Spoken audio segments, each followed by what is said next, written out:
আল্লাহ চাইলে পাহাড় সমান গুনাহও মাফ করে দিতে পারেন। বিখ্যাত তাবেঈ হযরত হাসান বসরি রহমতুল্লাহ আলাইহি এর হাতে আব্বাস নামের এক যুবক তওবা করেছিল, কিন্তু সে ছিল দুর্বল চিত্তের। সে তওবা করত, আবার গুনাহে লিপ্ত হতো।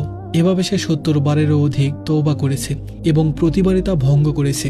জীবনের শেষ মুহূর্তে যখন তার মৃত্যু ঘনিয়ে এলো, সে তার মাকে বলল, মা, দয়া করে হযরত হাসান বসরি রহমতুল্লাহ আলাইহির কাছে যাও, তাকে আমার কাছে নিয়ে এসো, যাতে আমি শেষবারের মতো তার হাতে তওবা করতে পারি। হয়তো আল্লাহ আমাকে মাফ করবেন। বৃদ্ধ মা হাসান বসরি রহমতুল্লাহ আলাইহি এর কাছে গেলেন এবং সালাম দিয়ে বললেন, আমি আব্বাসের মা, আমার ছেলে মুমূর্ষ অবস্থায় আছে, সে আপনার হাতে তওবা নবায়ন করতে চাই। হযরত হাসান বসরি রহমতুল্লাহ আলাইহি ভাবলেন, বারবার তওবা ভাঙলে মানুষের মনে পাপের প্রতি ভয় কমে যায়। তাই তিনি তাকে শিক্ষা দেওয়ার জন্য এবং তার মনে সত্যিকারের অনুশোচনা জাগানোর জন্য কঠোরতা দেখালেন। তিনি বললেন, যাও, এমন লোকের আমার কোনো প্রয়োজন নেই যে বারবার তওবা করে আবার তা ভঙ্গ করে। মা কাঁদতে কাঁদতে ফিরে এসে ছেলেকে জানালেন, বাবা, তোমার খারাপ কাজের কারণে শায়খ আসতে রাজি হননি।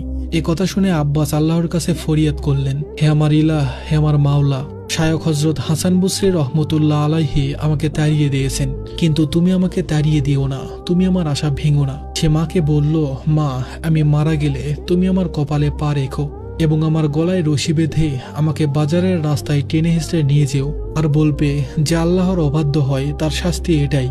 হয়তো আল্লাহ আমার এই অপমান দেখে দয়া করবেন। এই কথা বলেই আব্বাস ইন্তেকাল করল। মা যখন তার কপালে পা রাখতে উদ্যত হলেন, তখন তিনি যেন একটা আওয়াজ শুনতে পেলেন, থামো, সিজদার জায়গায়, মানে কপালে পা রেখো না। জেনে রেখো, আল্লাহ তাআলা তাকে ক্ষমা করে দিয়েছেন এবং জাহান্নাম থেকে মুক্তি দিয়েছেন। মা খুশি হয়ে তাকে গোসল দিয়ে দাফন করলেন। সেদিন রাতেই হযরত হাসান বসরি রহমতুল্লাহ আলাইহি এক আশ্চর্য স্বপ্ন দেখলেন। কেউ তাকে বলছেন, হে হাসান, তোমাকে কিসে বাধ্য করলো আমার বান্দাকে আমার রহমত থেকে নিরাশ করতে?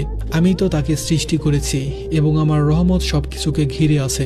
আমার ইজ্জতের কসম, ভবিষ্যতে আর কখনো এমন করলে তোমাকে ছাড় দেওয়া হবে না। আল্লাহর রহমত মানুষের ধারণার চাইতেও বিশাল। কোনো পাপী বারবার তওবা ভাঙলেও তাকে নিরাশ করা উচিত নয়। আল্লাহ আমাদের সকল গুনাহ মাফ করে দিন, আমিন।